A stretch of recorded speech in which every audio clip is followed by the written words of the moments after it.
Right. We've got everyone, have we? Oh, Ben's missing. That's okay. Have a quorum. Thank you. All right, we'll move right along. Now, pathways of nitrogen from land to water. 5-year research project has come to an end, so we're getting an update on that. Yeah, Mike, if you would like to introduce your team, give a flavour, and we'll hand it over to the team. Thank you. Yep. Thank you, Chair. Thank you, councillors. So with me, I've got John Hadfield, who's our senior groundwater scientist, and Roland Stinger, who's a principal scientist with Lincoln Agritech, who's been the leader of this research program.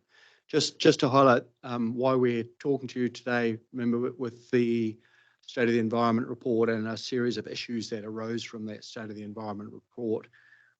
One of those was around better management of nitrogen contamination of our waterways. And this research, which is just completed, sort of is highly relevant to that, which is why we thought you guys would be interested. But I'll hand over to John. I think John wanted to introduce Roland, and Thomas is here as well. Okay. Answer questions. Yeah, kia ora koutou. Yeah, my pleasure to introduce Dr. Roland Stinger. He has a background in agricultural sciences, got his doctorate at Technical University in Munich. And since coming over here, that study that for his doctorate was nitrogen dynamics in agricultural soils. And after moving to Aotearoa 98, started to focus more progressively onto the vadose zone, the unsaturated zone, and did a lot of work in Taupo that we benefited from. So we've been collaborating for a long time. And with time, I guess, focus more on the biogeochemical and hydrological controls of denitrification in the vadose zone and down into the groundwater as a continuum. So I think, Roland and the team that he's been working with really become a bit of a preeminent research group on how water and contaminants that are transported by them move from the land into waterways in New Zealand. He's been pretty keen, I guess, all the way along to not just have a focus on fulfilling science excellence to get the MB funding, but also to get something which is well focused for our needs as stakeholders. And I guess we have gained substantially from being in collaboration with Roland and his team over the years. And when you think about, for instance, in this last research, for the leverage we get on our co-funding is substantial. It's almost 50 times in terms of central government funding coming into the region in this particular focus. So I'll hand over to Roland to take us through the recently finished latest research. Thank you, Roland. Thank you very much, John, and I hope you can all hear me. I've been invited today to report, as John has explained, on our recently finished research program. I'm not sure that doesn't seem to be flicking through, Thomas. I'm not sure whether that has to do with this one. Okay.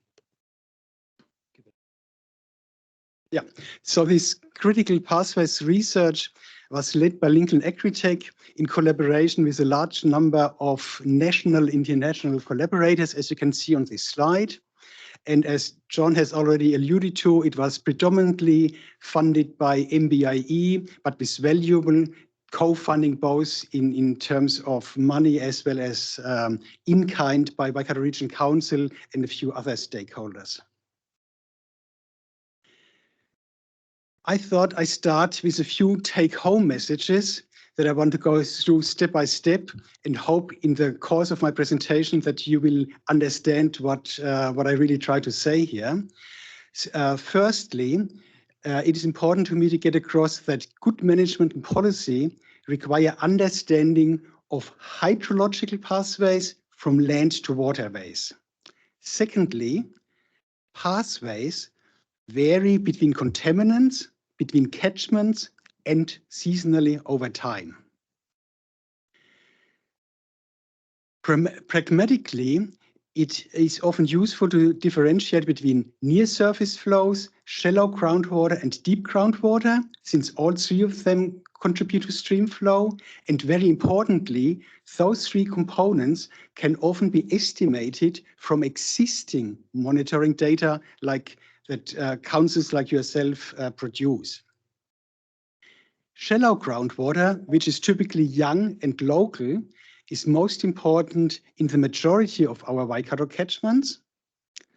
Long hydrologic lag times are largely restricted to the Central Plateau catchments. And finally, denitrification can substantially reduce nitrogen load in some catchments, but it is very difficult to quantify at the catchment scale, especially where long lag times exist. When we consider transfer of nutrients or other contaminants from land to water, it essentially boils down to three fundamental questions. Firstly, through which pathways do water and the contaminants transported by it reach a stream? Secondly, how long does it take? And thirdly, what happens during transfer? Starting with the pathways. As already alluded to, from a pragmatic point of view, it is often feasible to separate into three components. The near-surface pathway comprises surface runoff on the soil surface, interflow within the soil zone, or artificial drainage where it exists. The shallow groundwater system is typically seasonal, fast, local, and carries young water. In contrast, the deeper part of the groundwater system flows all year round, perennially. It is slow to respond. It tends to be regional, and importantly, it is significantly older water. The other point important to consider is that different pathways are the critical ones for different types of contaminants.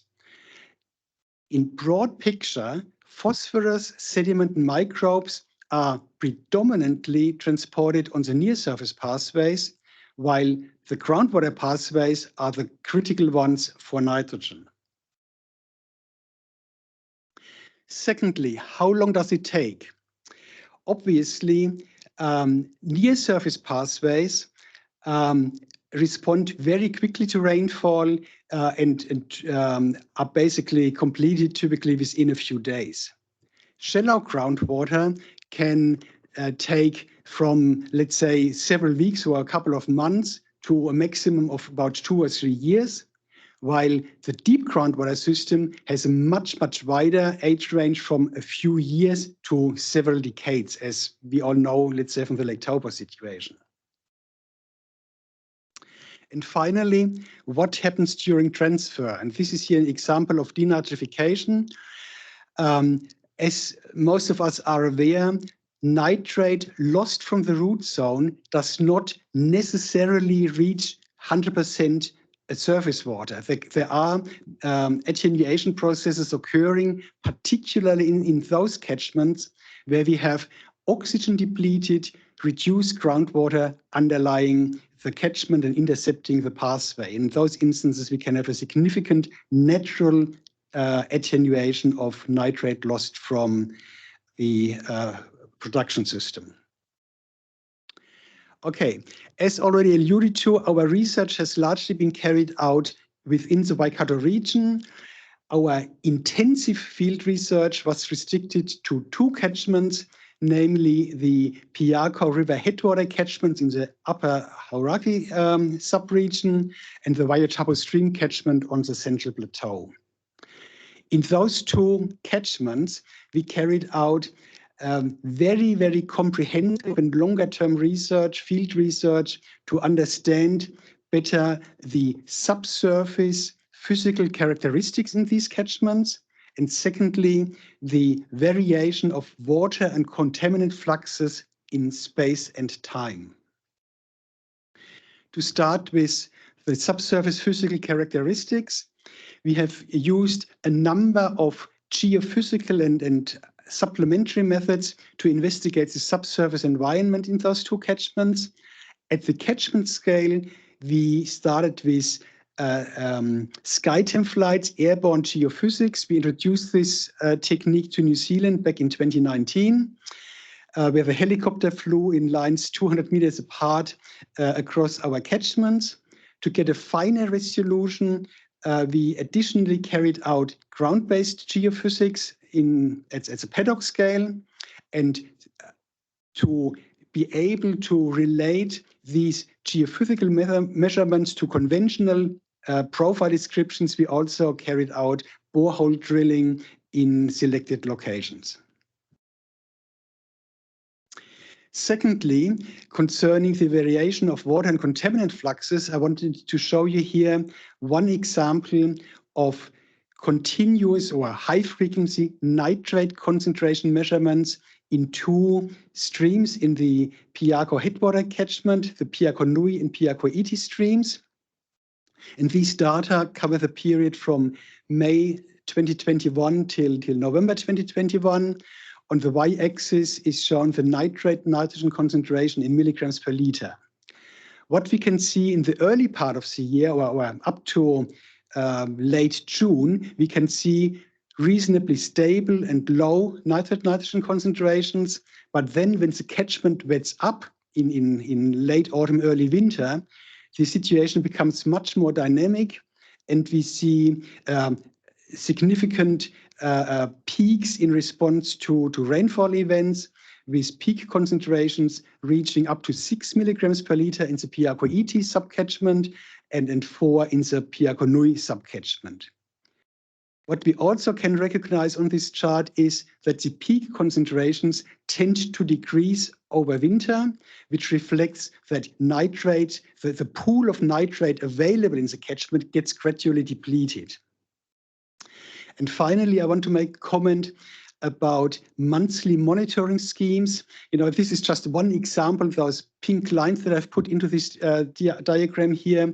If we look at the concentrations we would have measured in monthly grab samples, it's obvious that the routine monthly sampling scheme poorly reflects the overall nitrate dynamics, and consequently, in this example, would also result in a significant underestimation of the nitrate load. This is obviously just one example. We all know it's not the same in every catchment around the region. The second type of study catchments in our study, we did not carry out any field research in those ones, but a comprehensive modeling study. And those 47 diverse catchments were spread across Taranaki, Waikato, and Hawke's Bay. And we applied here a parsimonious modeling tool that we developed some years ago, this batch modeling tool. I don't want to go into the technical detail, apart from stating that this is a tool that allows us to extract some useful information in those catchments that do not have a lot of data, and therefore it's not possible to apply more sophisticated models to those catchments. This model only requires time series of stream flow or flow hydrograph and time series for two chemical tracers, which can be total nitrogen and total phosphorus, for example, as monthly analyzed by Waikato Region Council. And what we can extract from this model is a split of the hydrograph into three components: fast, medium, and slow, which correlate to near surface, shallow groundwater, and deep groundwater pathways. And we can estimate characteristic concentrations of these two tracers for the different pathways. So let me now go back to the three questions I have raised earlier. Here's the first one: how does water reach Waikato waterways? This radar chart summarizes for the 29 Waikato catchments that formed part of our study, our estimates for long-term average water flow contributions to these 29 streams. So the numbers on the radar chart basically are a fraction of total flow. So looking at the green line, for example, which represents the deep groundwater system, we can see that only on the Central Plateau and in catchments that receive significant flow from the Central Plateau, like the Waihau River, only in those ones does deep groundwater represent the most important flow component. The orange line representing the shallow groundwater makes it quite evident that in the vast majority of our catchments, the shallow groundwater system contributes the highest proportion of the total flow to the streams. And finally, there are a small number where near-surface flows are similarly important or more important, but there's also some uncertainty involved, at least in one or two of those catchments. When we now move from water contribution to total nitrogen load contribution, we see that the importance of the deep groundwater system actually drops further. Only in the Pokai-Whenua and Waihau catchments does the deep groundwater system contribute the greatest fraction of the total nitrogen load to the stream. In most, as the orange line suggests, in most catchments, it's really the shallow groundwater that is most important. And in a few instances, on the left of the radar chart, you can see that near-surface flows can dominate the load contribution, but it's very important to recognize that these are just fractions, and these catchments, like all the Coromandel catchments, near-surface flow contribute the most nitrogen, but the absolute load is very, very, very small in those largely native bush catchments. So the loads are very, very small. Secondly, how long does it take in Waikato catchment? This is now about the transfer times from land to water. The chart on the left-hand side summarizes for the 19 catchments for which we have age dating information from tritium sampling, which was co-funded by Waikato Region Council. The schematic shows my estimates how the mean transit times vary in these 19 streams from very low flows on the left-hand side of the chart to very high flows on the right-hand side of the chart.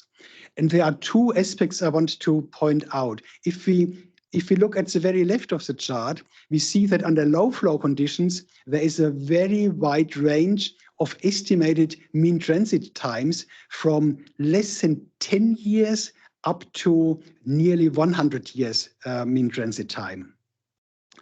But if we look at the right-hand side of the chart, we see that under high flow conditions, no matter where, all transit times are below 10 years and then typically just 1 or 2 years.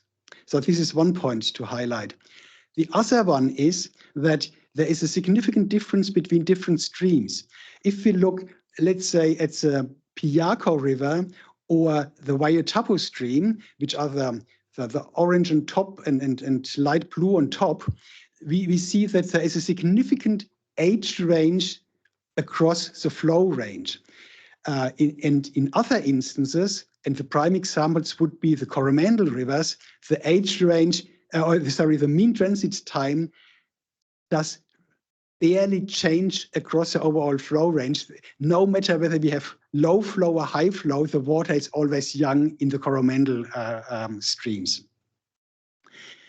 So much for the chart on the left-hand side. If we now look at the geographic distribution across the Waikato region, on the right-hand side, the map represents the mean transit times in years estimated for mean flow. And in agreement to our batch modeling that I presented earlier, we can find the same pattern. Only in the Central Plateau catchments and the Waiho River, which, as we know, receives a lot of the flow from the Central Plateau, do we have mean transit times exceeding 10 years. Everywhere else in this 19 catchment data set, I have to say, as a caveat, but within our data set, nowhere else do we find long mean transit times, which means the load to come issue is really most important for the Central Plateau and Waiho River and of course Waikato River, which is not part of here. Okay, finally, the third question, what happens during transfer? This schematic summarizes some of our work in the Piako and Waiatapo catchments. If we look at the top part of the chart, on the left-hand side, the estimate is that about 20 kilograms per hectare nitrate nitrogen are lost from the land in the Piako headwater catchment. And then it's transported through the different pathways to the monitoring site at Kivitahi. And at the monitoring site, we find only about 9 kilograms per hectare. So, which means 47% of what we think is lost from the land arrives at the monitoring site.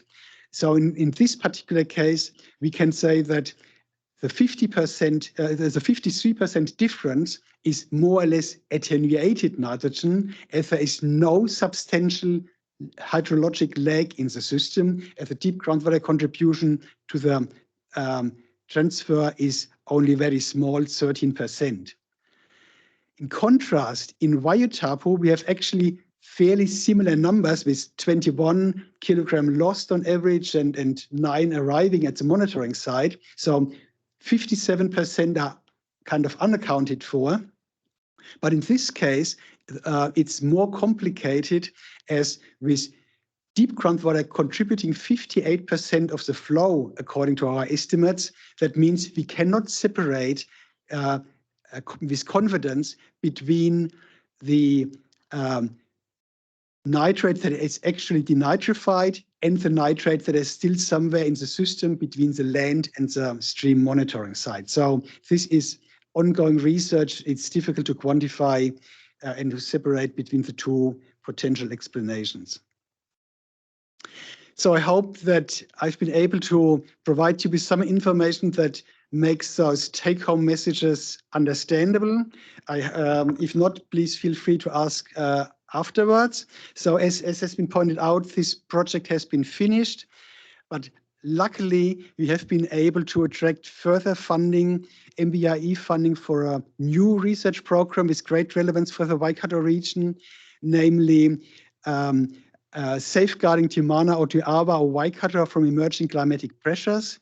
And in this new program, which is led by my colleague Adam Hartland, we aim to reveal how increasing atmospheric carbon dioxide levels affect rivers and hydro lakes, particularly concerning algal blooms. And apart from Lincoln Agritech, there are colleagues, experts from Waikato University, Waikato Region Council, Cawthron Institute, and most other New Zealand universities involved in this new 5-year research program. A large number of stakeholders have indicated their willingness to serve on our advisory group in principle, and over the next couple of months, we will formally establish this group and hope to work with you all over the next 5 years. Thank you very much for your attention. Thank you, Dr. Rowland. I've got a couple of questions to start with. So you mentioned the word nitrified? Denitrified. Denitrified, so that's the nitrogen's been uptaken, or? No, sorry for not explaining. Yes. Denitrification means, I'm talking about microbial denitrification, which is a natural ecosystem service, a natural attenuation progress where microbes in the subsurface environment convert nitrate from the water into gaseous form of nitrogen in the groundwater system, predominantly in environmentally friendly dinitrogen N2. In the soil zone, there can also be unwanted nitrous oxide emissions, but in the groundwater system, given that the redox conditions are much more stable, we do not tend to get significant nitrous oxide emissions, but predominantly Okay, N2. so some of these rivers, well, some of them I assume are flowing into lakes. Yes. So what impact does it have on the lake over time, given the aquifers, the groundwater in some areas it's quite deep and slow moving, as you're saying. What's the impact on lakes over time? Well, I mean, lakes obviously are particularly vulnerable as they kind of constitute a sink for nutrients. I mean, the Lake Taupo catchment obviously is a prime example, and we have done quite a bit of work in this particular area. So in the Lake Taupo catchment, there is clearly a significant question, and this was obviously accounted for in your legislation for the long-term storage of nitrate in the groundwater system feeding into the lake, particularly from the northern catchment. But as I try to demonstrate on the example of this map, in most other parts of the Waikato region outside of the central plateau, where we have got the highly porous volcanic aquifers, in most other parts of the Waikato region, nitrate predominantly moves on the shallow groundwater pathway very quickly without a big storage component. Okay. Something else here. I'll carry on with Ben. Yeah, could you go back to your conclusions 3 slides back, please? Sure.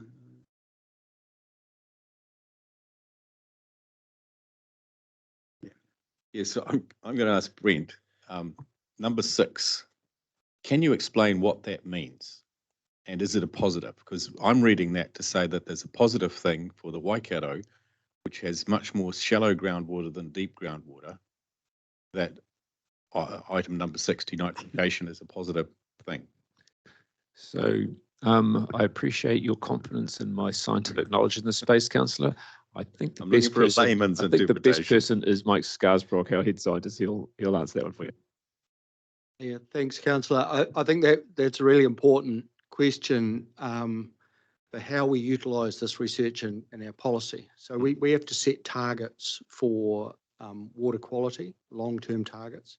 Obviously, depending on where the current state is from where that target is, there's a big difference in many places. What we have to understand is that difference needing to be driven through land use change, or are there things such as sort of attenuation processes that are going to deal with some of that nitrogen? We're looking at how we can use the results of this research and our better understanding of the pathways that nitrogen takes to better target some of our policies. So rather than saying, everyone in a catchment needs to take or needs to aim for a 20% reduction in nitrogen, for example, perhaps even greater in some of our shallow lake catchments, we might use the understanding from this research to target policy on areas in the catchment where the transport of nitrogen and where there might be lower levels of attenuation. So trying to get a more highly resolved assessment of where the risk of nitrogen loss is coming from. And for those who were at Simon Upton's talk the other day, he was alluding to that as trying to understand the physiographic description of the landscape to better understand and target policy. So we're not sort of doing a blanket policy. We're targeting those areas we need to. So if 57% gets, or around 50% gets denitrified by going through a process, which I understand is a positive thing, not a negative thing, then how will that impact on policy? And is that correct, that basically the water flowing from one end to the other, 50%, approximately 47, is removing nitrogen naturally. Yes, and so there's always, in a number of policy processes around the country, there's been some major assumptions made about that level of attenuation of nitrogen. I think Rotorua Lakes is a good example where originally it was considered that there was little or no attenuation. So the load reductions were pretty much all linked back to reductions and losses from the land. We know, and I think in Taupo situation, I think 50% was sort of identified as the likely level of attenuation.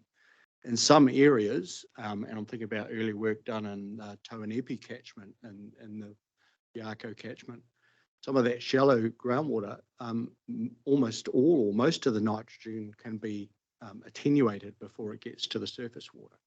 So having that understanding helps us understand, well, just how much of a change is needed on the land to improve things in the river. So if Taupo was based on 50%, and this is concluding a similar figure for most of the region, how will that impact on your policy setting? Well, it is going to vary depending on different catchments or sub-catchments. So remember in PC1, we took more of a sub-catchment approach to management, so setting targets at a sub-catchment level. The level of attention and the Plan Change 1 sort of development had a very rough understanding of the groundwater systems and the likely attenuation. What this research gives us is much more detailed understanding. So how soon will this impact on freshwater farm plans, et cetera, et cetera? So we would expect, and Tracy talked about the CCCV documents, so we will be able to provide information about parts of the region where these lag times are longer, where we know they're shorter, and what that means in terms of nitrogen, and that information can feed directly into those, the documents we provide to support landowners. So have a lot of assumptions been based upon what happened in Rotorua nationally? I mean, is this providing a different view to central government? I think there was a period where there was an expectation that managing nitrogen was going to be linked to a property scale allocation. So the idea that, you know, on this property, we're going to need to reduce nitrogen by this much. And that ran into a whole lot of difficulties around people saying, well, how do you know the nitrogen that I've lost from my root zone modeled by Overseer has ended up in a waterway and is causing an environmental impact? Because that you know, between the root zone and the waterway was a big black box. Where we're focusing more, and I think we're as a country we're tending to focus more, is we're looking to farm plans particularly to drive everyone to improvements and drive everyone along the way. But for example, in Plan Change 1, it was always expected that eventually we would need to sheet home particularly some of the nitrogen reductions back to the individual property owner, and that would require allocation processes. So again, we can sort of answer some of the questions that landowners would be asking about. Well, in my subcatchment, how much of my nitrogen that I'm losing from my root zone is getting into the waterway and causing a problem? Because I noticed you said Waihau had the deep catchment issues and you know, a 13 to 20 year flow, whereas Coromandel was 3 to 6 sort of thing. So what's coming down the Waihau is different water in some ways. Yeah.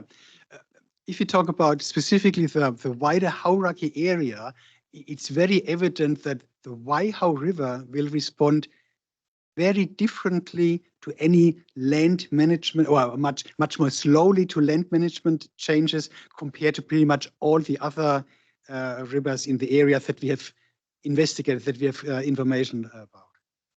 And this is due to the fact, you know from the Blue Springs, and a very high percentage of the flow in Waihau River originates from the northern slope of the Central Plateau, and consequently, this shows, we have 2 monitoring sites in our study that both show the long mean residence times, and of course, as shallow pathways contribute between in the second part towards the Yaraha, the water gets somewhat younger as there's more local water feeding into it, but still, even at the Yaraha, you still see the effect of the Central Plateau, the input from the big contribution from the Central Plateau. Yeah, thanks. We'll move along, and Councillor Niba, Bone online, please. Oh, thanks, Chair. Oh, hi, Roland. Good to hear your presentation. Thanks. Hey, just curious if I've interpreted things right. I think it's a slide after the previous one to one that's there now, where you talk about that one, the bottom yellow box of 57% combined Yes. effect of attenuation and lag. My understanding of what you've said is there's still a whole bunch of unknowns there, and I would, I guess, communicate that as there's still a lot of unknowns in terms of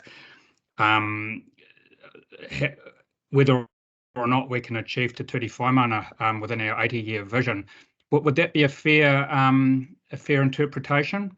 Yeah, thank you, Stu. I mean, if you look at my blue box there, I mean, I really wanted to highlight that denitrification is difficult to quantify at the catchment scale, and especially where long lags exist. So meaning on the Central Plateau, the 57% is a combined effect of lag and attenuation, and it is ongoing research to separate, to quantify which part of the 57% is lag and which part is attenuation.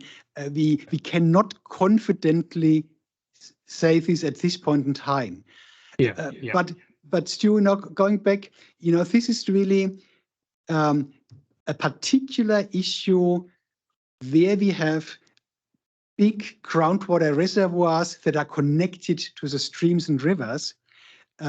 In most other parts of the Waikato region, where the deep groundwater system plays a significantly smaller role, this problem is not as significant. It exists. It's obviously a question for ongoing research, but it is not so burning compared to Central Plateau. Yeah, no, that's yeah, no. So I've got that right. Thanks. And look, you might not be able to answer this question, but do you or have a sense as to what the likelihood is of understanding that combined that quantifying that effect with long legs in a reasonable time period going forward, or is that too hard to answer at the moment? I think, also looking at international research, as I mentioned, we collaborate a lot with European and other people. And in most instances, they don't face a challenge as we do on the Central Plateau with those long legs. They often are in situations where they can ignore long legs. And Stu, unfortunately, I cannot give you a very positive answer in the sense that in a few years' time, we will have resolved this. And together with colleagues from GNS Science, we are contemplating another research proposal that would include some of those questions. But I cannot have a lot of, or I cannot say, yes, in 5 years' time, we will be in a significantly better position. Yeah, and I understand. Yeah, Hey, look, thanks, Roland. Really enjoyed your presentation. Cheers. Thanks, Stu. Yeah, Bruce. Yeah, thanks for your presentation. It's great to see all of that new information coming through. I just wanted to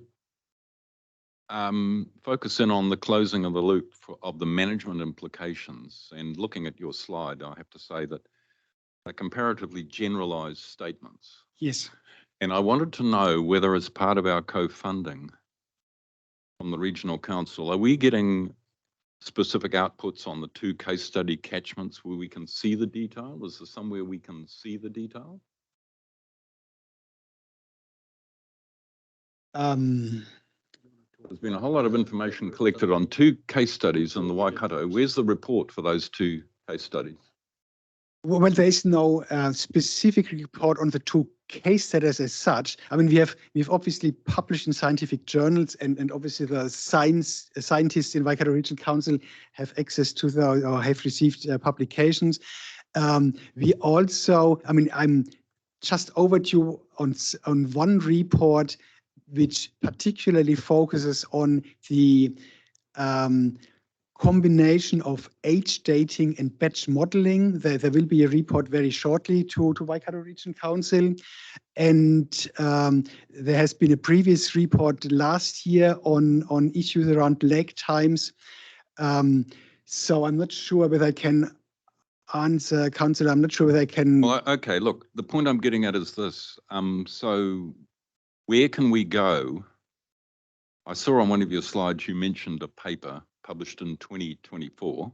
Yes. A very recent paper. Yes. Where can we go to see the outputs that are directly relevant to this region so that we can, you know, in a short presentation like we've had today, there's no way we can assimilate, understand.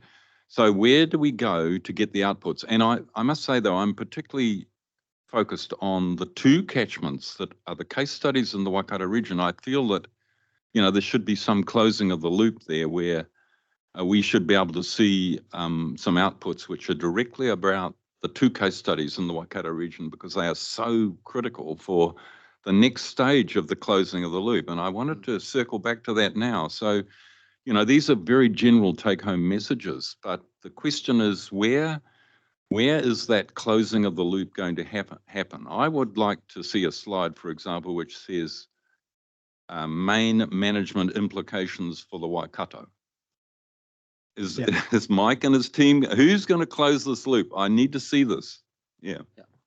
Well, I think there's mention in the report about the work we're doing with the policy team and the freshwater policy review around their thinking around the policy approach to nitrogen risk in the regional plan review that's going on. As I said, this information feeds into that. If it's of value, I'm sure we can pull together a bibliography of the outputs of the research. Yeah, and we don't need all of them, but we would like to see particularly the ones directly relevant to our region. Yeah. You know, where are the ones that we can see in more detail, the story that's been explained to us today, so we can actually assimilate it and understand it better. But coming back to the case studies, is that information not currently presented in a way that could be just picked up and... No, Councillor, I have to say, I mean, we obviously in October, Mike, last year, at the end of our program, we had a long workshop session with some of your science staff here in the Waikato Region Council. I'm interested in the farming community. I'm interested in the people who live in those two case study areas and whether the information has got to them and whether or not the implications for management in particular have got to them. So, I hear what you're saying. I think that is, that's a really valuable point about closing the loop and making that information accessible. It is, to be fair, it's many of the outputs from the research are going to be reasonably inaccessible for many of our stakeholders. And I think it is. I'd like to challenge you on that one. I'd like to challenge you on that. I mean, some of the papers are highly technical and are outside my area of expertise, and I couldn't ever say I would understand all the detail of the batch modelling, for example. But I take your point, and I think we do have a responsibility to package that information, particularly when it's going to be used for policy decision making, so that everyone in the community has access to that information. So I take that point. And I guess the other point I'd make is that while I accept there are still major limitations in the data set that you're indicating, and you've had 5 years, so, you know, that's a fair amount of time. And yes, there are still things to be learned, but I'm also interested in people closing the loop in the way where they actually give us their best estimate of what they think should be occurring on the landscape, as opposed to just saying it's complex, we need more information. So you've got a slug of information now.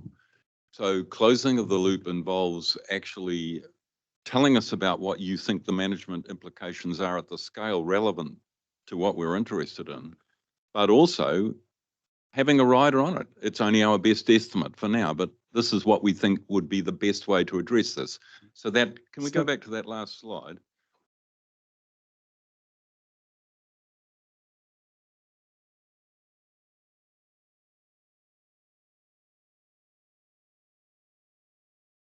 Yeah, so the denitrification one that everybody was interested in. So yeah, tell us what are the things that can be done on a landscape which would enhance this? You know, without knowing the detail of every bit of a catchment, you must know what the processes are that will assist this process. And that again is critical implications for management information. That's the point I'd make. Yeah. If I may answer briefly about the catchment communities, obviously we had wrap-up meetings last year in both of those catchments where the local communities were invited for meetings in the catchments. And currently there are two projects underway with two catchment groups, the Two Loops catchment group and the Piako catchment forum concerning the Piako work to take it to the next step and trying to translate scientific. I mean, Councillor, you are well aware that the MBRE requirements are not necessarily very well aligned with the needs of local communities, and there's certainly a tension between scientific outputs. Co-funding is. Yeah, and in the co-funding, I would suggest that we have had a long-standing and very successful collaboration with Waikato Region Council, and also staff members having been on our advisory group for the last 5 years. You know, I'm not talking about one-off meetings. I'm talking about ongoing involvement and ongoing collaboration exchange. So I think we have fulfilled some of the deliverables here, and the process is still ongoing, as I pointed out, with catchment groups that we are actively interacting with. If I may make a couple of comments. That's very helpful. Thank you for that. I'm always interested in Absolutely. I guess closing that loop, and that's really what I'm trying to achieve today. And I feel we've got that point across. And thank you for your presentation. If I may, if I can just comment, having been on that advisory group, if you like, and communication has been excellent all the way along. We're quite confident that we have access to the information that we need, the data that we need, and got a good relationship there to refine that. One of the things I guess that this concept of load to come, and for a long time now we've been focusing on the load that won't come. That's kind of the nub of the issue.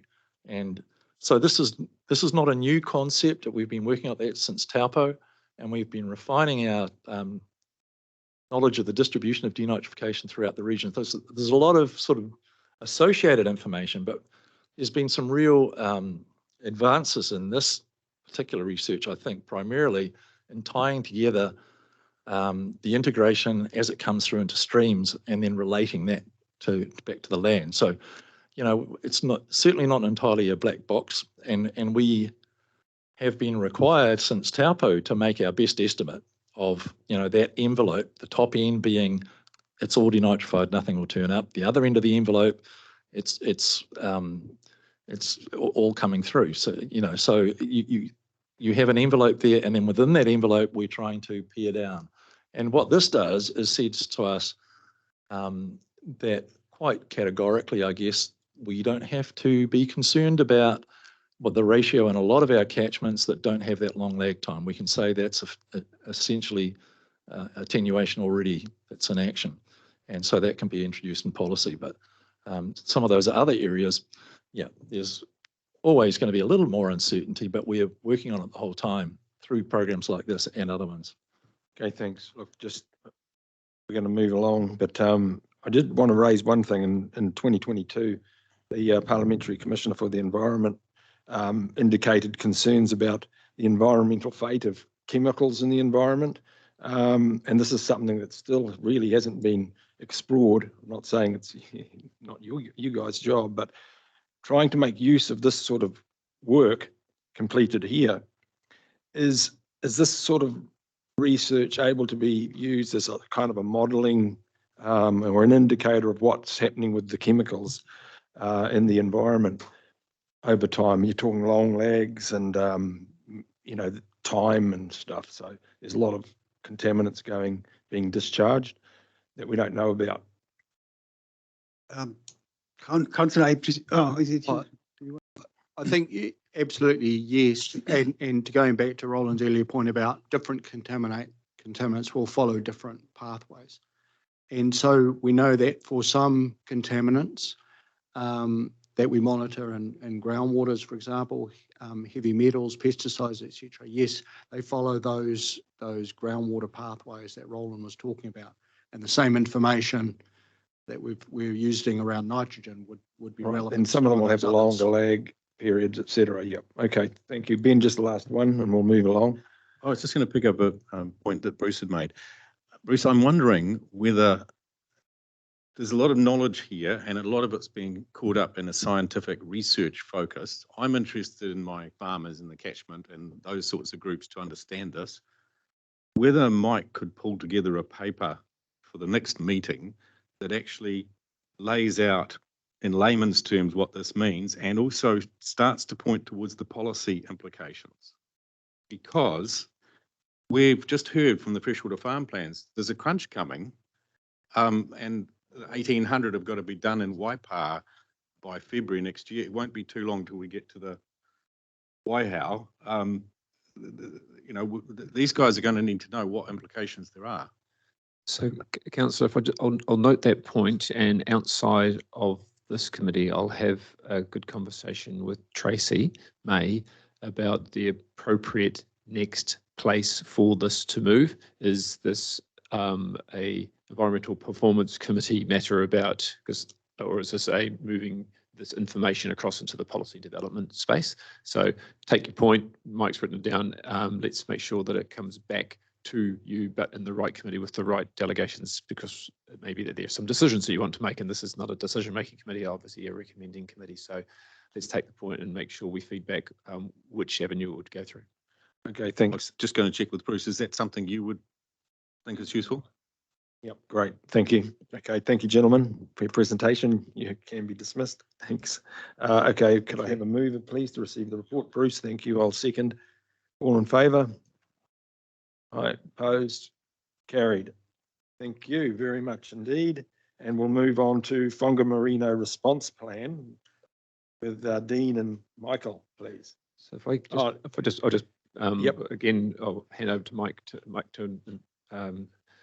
acknowledge the team who have been working on this piece of work and to introduce them, and also for Mike to just take a couple of minutes I know through the LTP process, Mike's been talking with you about a Whangamarino action plan, and this is a slightly separate piece of work. Just Mike, you might want to give a couple of minutes so that the councillors see how they are separate but how they interact before we go into the paper, so it gets everybody's in the right space for the questioning. Thank you. Thank you, and thank you, Brent, and through you, Chair. Last summer, sort of December through till about March or April, we had a major environmental event in Whangamarino, which you're all well aware of, where flooding associated with the storm events that came through, the cyclone, created high levels of ponding in the Whangamarino wetland.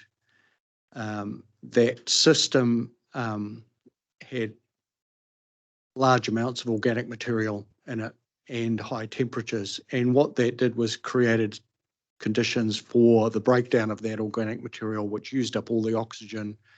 We had very significant fish kills. You can see in that photo there a few dead fish. Most of them are actually a good thing because they're dead koi carp and a few other introduced species. But unfortunately, we also lost large numbers of native fish in that.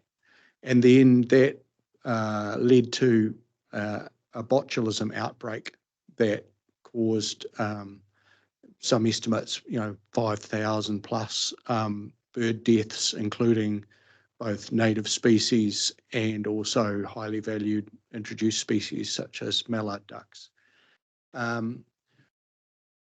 Very soon after the event, and what I'd have to say was a very uncoordinated response, Waikato River Authority contacted Chair Pamela and said, this is not consistent with Te Ture Whai Mana, the vision and strategy for the Waikato River. What is Waikato Regional Council doing about this? We would like to see a response. So we then brought together a response plan, and we made it very clear that this was a response to these anoxic events which have occurred in the past and will occur in the future, and the fact that the coordination of the different responsible agencies, including ourselves, Department of Conservation, Fish and Game, and Mana Whenua, that coordination really wasn't there. So this short-term response plan was to deal with those sorts of events. And we brought together a group which includes the folks here you can see around the outside of that, outside of the working group there.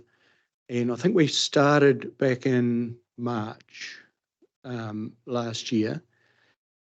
There is a really high level of interest in Whangamarino, and obviously Whangamarino also includes the wider Lake Waikato catchment as well, and Lake Waikato has a significant influence on conditions in Whangamarino, as many of you who went on the original bus tour down there will have seen. So a very high level of interest. Local landowners really wanted to be part of this response group. And we said, well, this is more for those statutory agencies who have responsibilities. And so both Councillors Cookson and Councillor Smith joined that, and sorry, Bruce and Pamela was there as well, joined that working group to provide some confidence to community that their interests were being considered as well. I think in looking back over this, this is the second of these response plans I've been involved with. We did a previous one in the Karakia Plains area, and it works really well to bring these different parties together. Back in February and March, as you might be aware, some of these parties were in the media, pointing finger and, identifying culprits and causes, and the fact of the matter is that this is a very, very complex situation. Which leads me on to Brent's comment, which was, we know that there are long-standing and very complex issues in this wider Whangamarino and Waikato catchment. We know that there have been multiple management plans and attempts at identifying what we can do to improve things. In my view, what's been missing in those previous management plans is testing and assessing the feasibility of particular options, but also not closing off our thinking to certain options, which might be quite radical, but could actually, in the long term, provide the most effective solutions. So this is why we've come back to Council with a medium to long-term response plan in the LTP, and I really appreciate the support that we've received from Council for that LTP business case.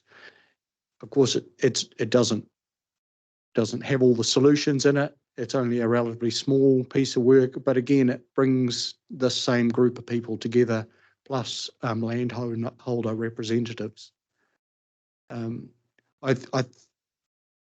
For me, this is the first step of solving these problems, is to keep a group like this operating effectively and to have them actually identifying the solutions. Because if we get all these people engaged and committed, we're far more likely to get success. The response plan, we promised to have that in place before the summer in case there was other events, and we managed to put that in place. And one of the key elements of that response plan is some real-time monitoring that is done by our Integrated Catchment Management Directorate associated with the Whangamarino. And that real-time data has really given us the ability to provide a really good real-time assessment of how things are tracking. And so we built our response plan and the various targets that we had. We determined a set of alert levels around the levels of oxygen, but also the observations from tangata whenua and others out in the catchment. And built that around a dashboard which is accessible and gives people information real time to then follow up and go through these different alerts and the various actions that fall within these different alerts. So each of the members of that response group have roles and responsibilities that come into play in each of these alert levels. But I thought it'd be really good to have Dean here, and apologies, Dean, I didn't introduce you at the start. So Dean Sandwell joined us April last year and has done a fabulous piece of work alongside Michael Coates, who's in Ed Brown's section. So Michael's an expert in Power BI, Microsoft Power BI. So I'll hand over to Dean and he can take you through the risk dashboard that we've developed and is being used real time to manage the issues in Whangamarino. Thanks, Mike. Can everyone hear me? Thanks, Dean. Yeah, so this is the Whangamarino anoxic risk dashboard. This is a screen grab on, I think, the 9th of February. So I'll just run through a little bit on the different little widgets you can see running from left to right at the top. So we have a data-derived risk score, and that risk score is looking at a range of different variables and deriving a risk score. And that risk score then feeds into those alert levels, which is a key part of that response plan.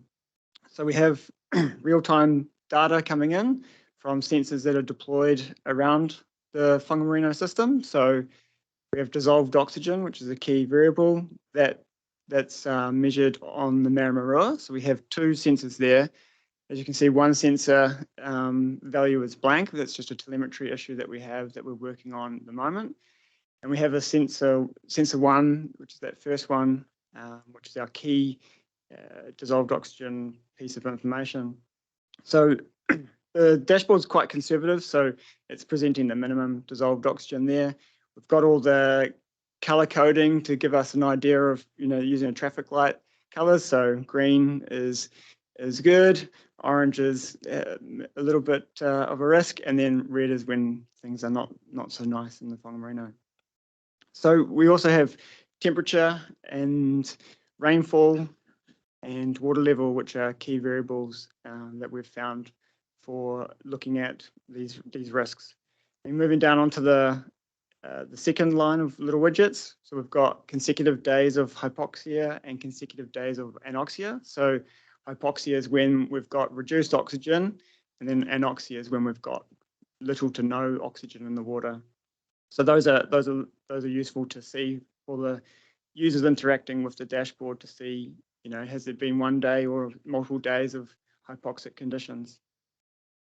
The next widget we have is we've got a predicted dissolved oxygen concentration. So this is based on some statistical models, and then next to that we have the total forecasted rainfall. So that's a API connection with Met Service, so we can have get an idea of what's coming in the next few days. So as Mike talked about, water levels and rainfall, those are key aspects in the Whangamarino for dissolved oxygen.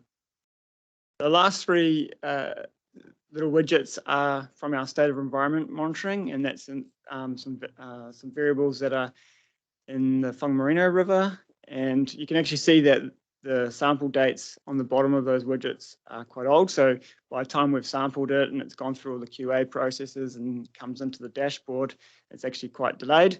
And it's been, that's been a process of evaluating the dashboard. And in the future, maybe we can have more sensors and we might bounce that off because it's not as responsive as we probably would like to. But it gives a good idea of condition of the system. So we've also got different options down the bottom to graph various variables: dissolved oxygen, water temperature, river levels, and gate position. So gate position is the large 7-meter gates that close off the Whangamarino from the Waikato River. So just to give you a little bit of an idea of how we decided what these color codes were for this traffic light system, I thought I'd just show you this plot of dissolved oxygen. So on the left axis, we have dissolved oxygen, and we have water temperature and water level. So these lines showing the dissolved oxygen are an average model response. So basically what you can see from this is when you've got higher water temperatures and higher water levels, you've got a higher risk of having low or no dissolved oxygen.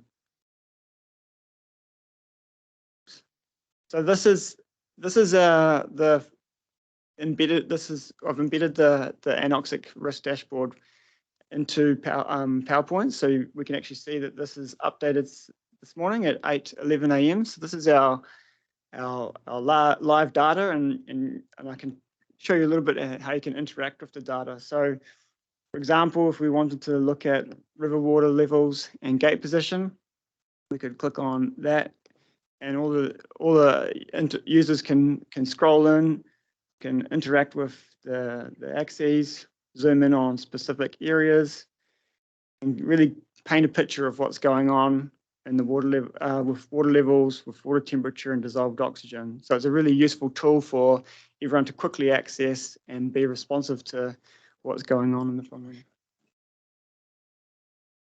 Yeah, okay. And we've had some really hot water.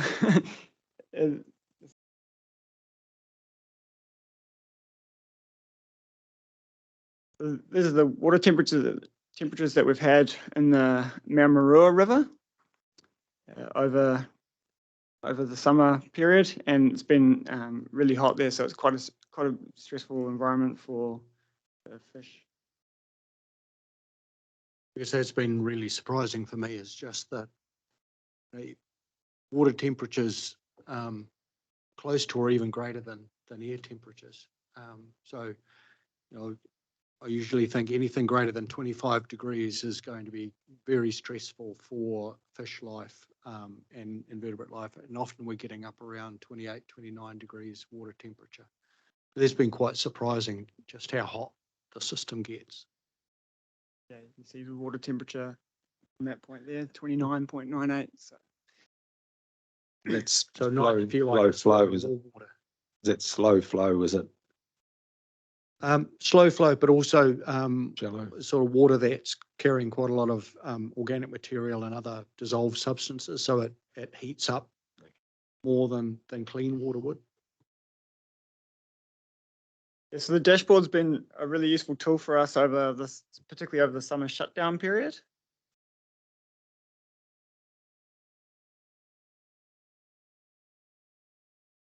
And one of the key things that we've set up is these alert level automated emails. So this is an example of once we all went on holiday on a summer shutdown, we had a alert level 2 triggered on the 5th of January.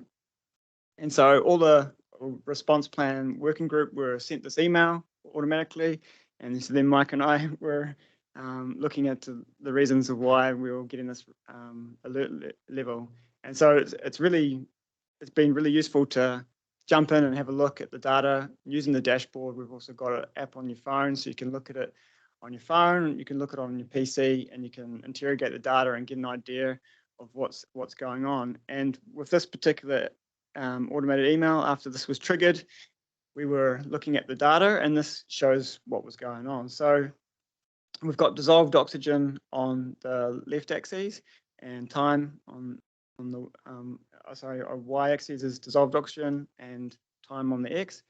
And we can see the dissolved oxygen moving along, fluctuates on a daily cycle as things are producing oxygen, and at nighttime drops off as there's no oxygen being produced and it's all being consumed.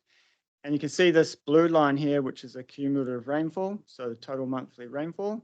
And we had quite a bit of rain from the 29th to the 31st of December in the catchment. So there was 95 millimeters of rain. And after that, we did see as expected, the oxygen dropping off.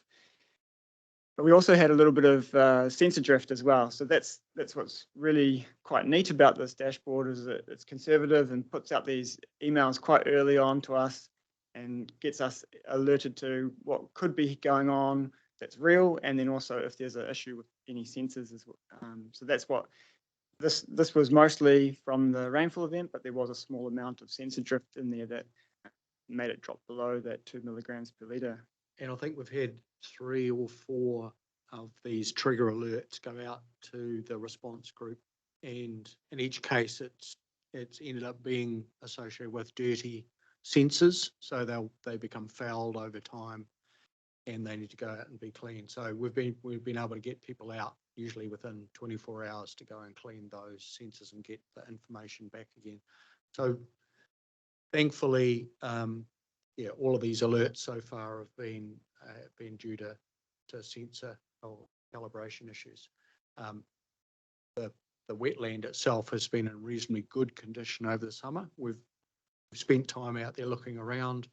I think Brent, you and Greg and I are heading out there with some landowners, well, into the Mangatawhiri as well. But it's a pretty interesting environment. It's very typical of lowland Waikato, and some of the water quality issues are quite significant, but the Whangamarino has stayed pretty healthy over this summer, which is great. Sorry, Dan. So this map just shows a couple of locations of where we're currently monitoring dissolved oxygen over the summer period, but also shows in this top left-hand corner, we've got this Maramarua site here is where our real-time dissolved oxygen data is coming in. And then all the other dots are showing locations where we've got non-telemetered dissolved oxygen sensors that are spread out across the wetland system. And then this shot here just shows a buoy in the left-hand corner, and that's one of the non-telemetered dissolved oxygen sensor setups. This is on the Pangarehu Canal, and on the other side you can see this frame here, which is holding a ADCP, which is a current meter that's we've got flow on over here on this at this side as well. And Thank you, Chair. Okay, very good. Any questions from the floor, Ben? Yeah, if you got a consistent triggering, what can you do? What is the action that you're going to take if suddenly you've got low rainfall in 5 or 6 days? What can you do? So if we think the data is real and it's confirmed by observations as well of particularly of fish under stress, so often fish will start gasping at the surface. Any sign of birds showing signs of distress, obviously early signs of botulism are reasonably easy to pick up. So what we've indicated is essentially bringing the response group together.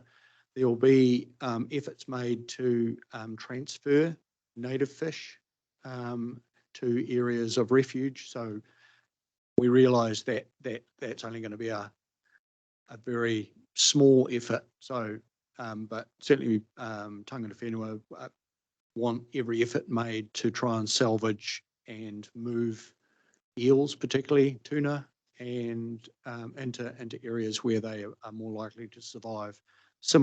That's a similar response plan to what we have in the Hauraki Plains when it comes to drought response. The other thing is, if we start seeing fish kills, that's when we need to step up activities to go and pick up carcasses, because it's the carcasses that form the basis of the botulism cycle.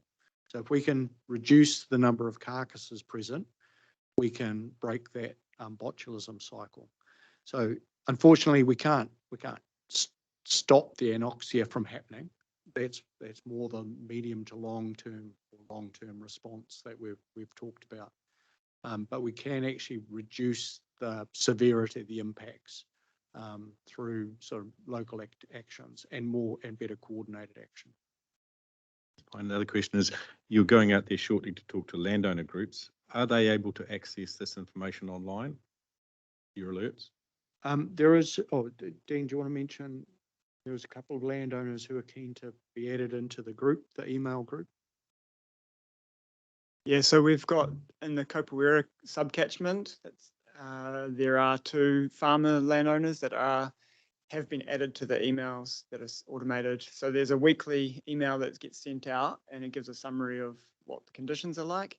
And then they would also get the alerts as well. They're really interested and invested. And at the moment, we're out there every 2 weeks or weekly at all the sites that I've shown on this slide here. So we've got quite a presence out there. Okay, Bruce. Oh, yeah.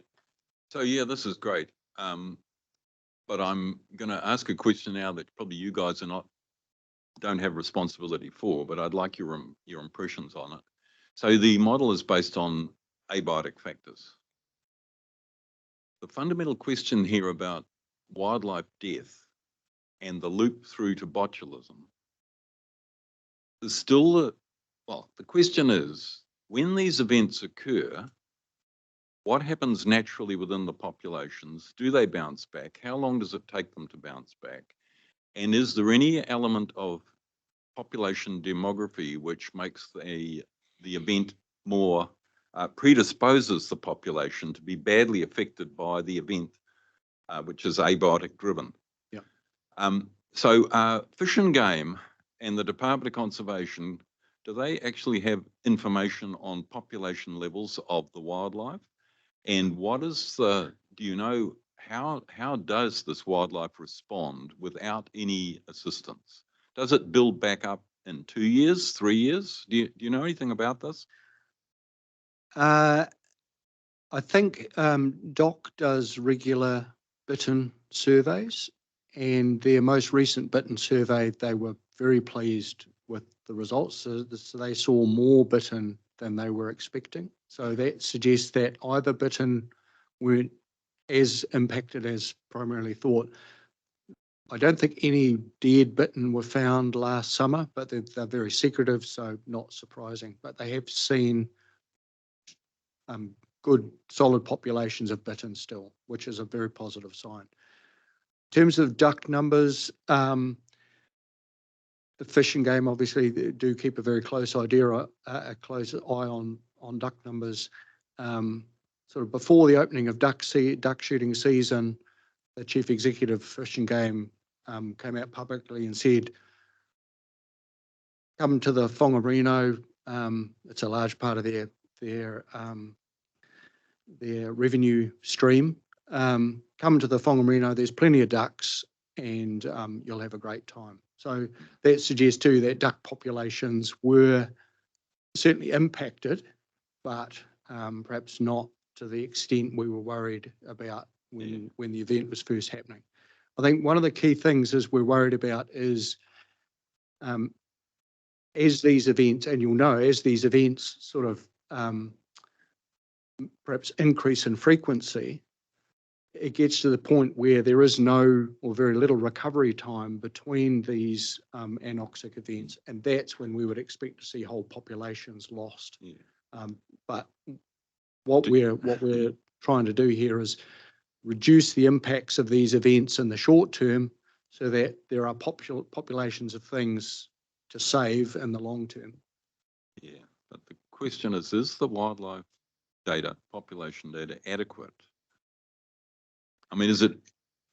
So let's also dig in a little bit further. So mallard ducks versus native species, for example, there are interactions going on between allowing mallards to build high populations and the potential impact on some native birds, including bittern, for example.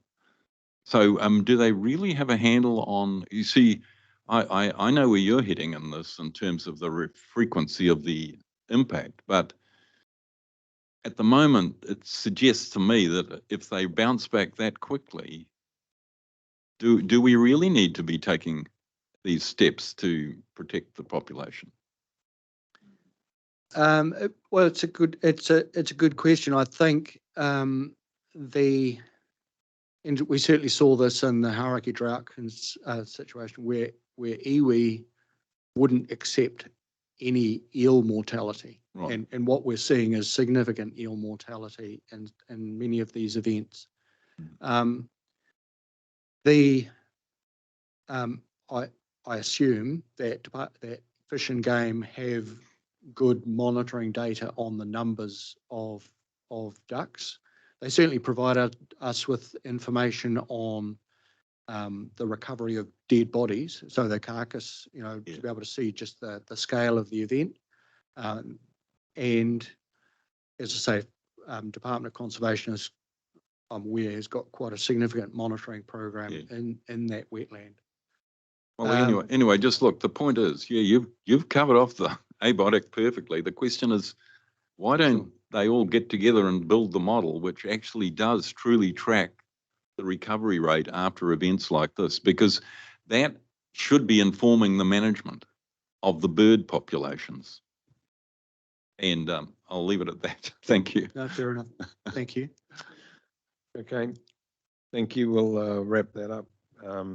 Mike and Dean, thanks very much for your Thank you. presentation. Have someone move the Could I report, just please? say, I One just last wanted thing. to say what an excellent job you've done of the monitoring model. It's, very clear and easy to understand. Thank you. Excellent. Thank you, gentlemen. Okay, to move the report, please. Ben, thank you. Bruce, seconded. All in favour? Opposed? Carried. Thank you. All right.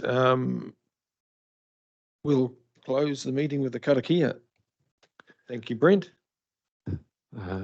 Unahia mai te uru tapanui. Kia wātia, kia māma. Te nākau, te tinana, te hininaro, e te arataka tū. Ko rahi rongo, he whakāria aki ki runga. Ia tīna, haumie, huie, tahaikie. Kia ora koutou. Thank you. Lunch is out there for those who are hungry, and thank you for your attendance today.